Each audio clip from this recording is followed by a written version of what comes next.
Roger Swift. Welcome to Retro Music Review UK, where I take songs from the past, play them on an old school CD player, talk over them and tell you what I think about them. So today I'm going to do a song that one of my closest comedian friends will be very interested in me reviewing this one, because I know this was one of their absolute favourite songs and they love this band, so she knows who she is. She's going to love me doing this one. I'm finally going to do it, Laura. I'm doing it at last. Here we go. The first of two I'm going to do. We're going to do Symposium's Farewell to Twilight today. Britpop scenes here, like Oasis, Elastica, Blur, all that. But then towards the tail end of the 90s, you got what we call the Brit rock scene, where you had bands like Symposium, and you also had like Three Colours Red, and a few others who I can't remember off the top of my head, who were dubbed this Brit rock. Now, Symposium were one of these enemy fodder BTSTB bands. The guy who was the lead singer in it, he was very over the top. He was infamous for like stage diving during the concerts and that. It was basically a bunch of 20-something men just making a lot of noise with guitars, and the enemy thought they were the best thing ever at the time and hailed them as like brilliant. Now, musically, it is my kind of thing. I do like the 90s rock, obviously, hence why I'm making this channel. They had a few top 40 hits, namely Farewell to Twilight, The Answer to Why I Hate You, Fair Weather Friend, I think were the only three that made the top 40. But I will look it up in the Virgin Book of Hit Singles to see if I was right. Is my memory deceiving me? Were they the only three that made the top 40? I'm pretty sure they were. I'm into the T's here. Ringo Starr, Status Quo. Here we go. Let's try and find Symposium here. SY. So they'll be here somewhere. Sylvia, Symposium, UK male vocal instrumental group, and there we are. They were on the Infectious, they were on the indie label, which meant that they would frequently be in the indie and rock chart on the chart show. So they had, and I'm spot on, there were three top 40 hits. We had Farewell to Twilight, the first one, The Answer to Why I Hate You, number 25, 32, Fair Weather Friend, number 25, and the other three didn't make the top 40. We had Average Man, 45, Bury You, 41, and Blue, 48. My memory did get me right there. There were three UK top 40 hits. I'm going to do this one, Farewell to Twilight now, and I'm going to do Fair Weather Friend. The Answer to Why I Hate You, sorry, I have got it, I think I have got it in the collection here, but I'm not mad on that one. These are the two I like, so these are the two I want to talk about.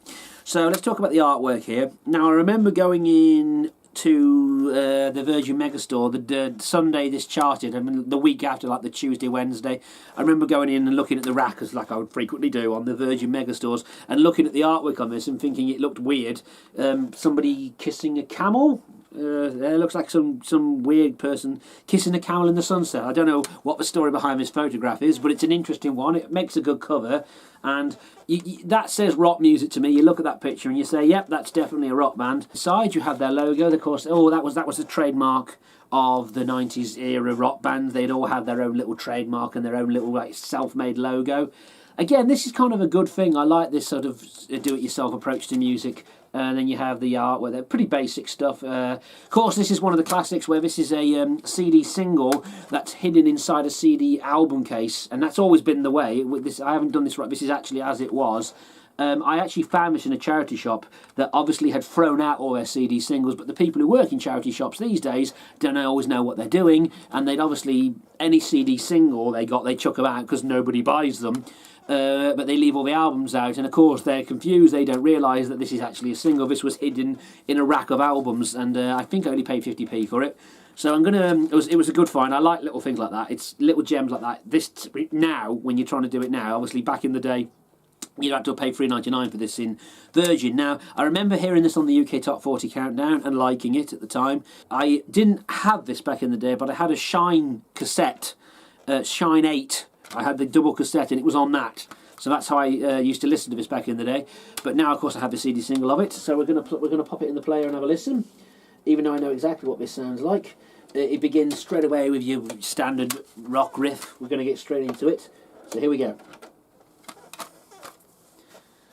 Air guitar alert.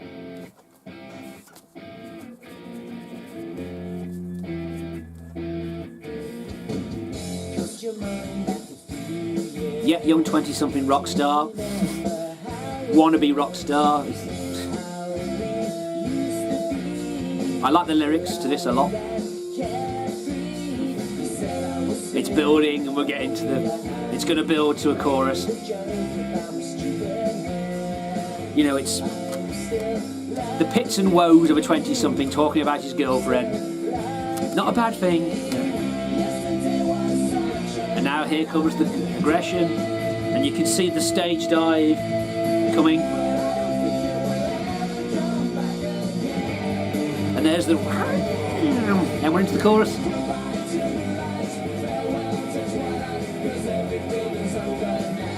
All I've got is the music video in my head of like where he's stage diving. It's like them walking around the streets somewhere and I intercut with them in concert. Their concerts were infamous, like I said, for these stage diving and, you know, extrovert. Second verse. You know. If you're not into this kind of thing, you call it whiny 20-something-year-old, you know, whining about his girlfriend.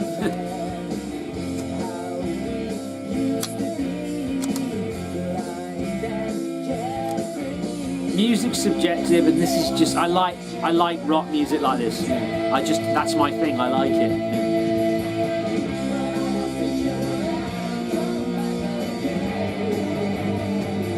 2, 3, 4. You can't see, but my toes tapping here. The bridge is coming in a minute. I love the bridge in this song. Here it comes.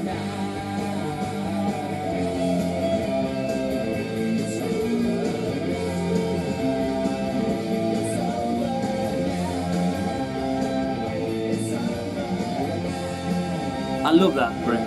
I didn't want this channel to become that, where I play a song and it would just be me going, oh, I love this bit, but I've ended up doing that. Certain songs where the bridge is the best bit, this is one of them. I just love that bridge. What's he saying in the background? Okay, and to bring the song down to a close at the end, we're going to strip back in a second. Here it comes. Strip back chorus.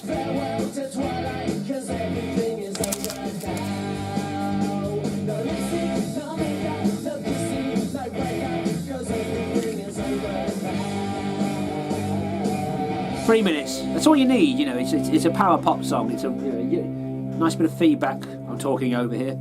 You know, that thing with the guitars feeding back and they leave it in the final mix. I like that. Again, that's something that Nirvana used to do that a lot. And Nevermind has a lot of that, where they leave a lot of the feedback in and stuff.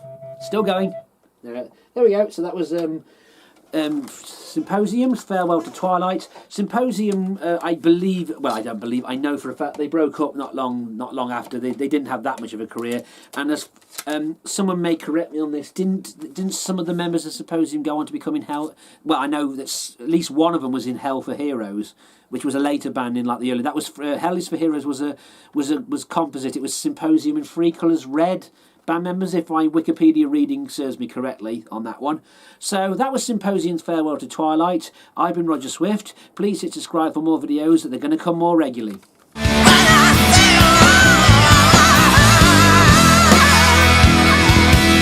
Oh, and I thought I'd show you this. That's what's over there. That's what's over there. And if you're interested to know, behind the camera, in case anyone, lots of people like to know, that is what is behind my camera as I'm doing all this. That's basically what's there. As you can see, my my record player there.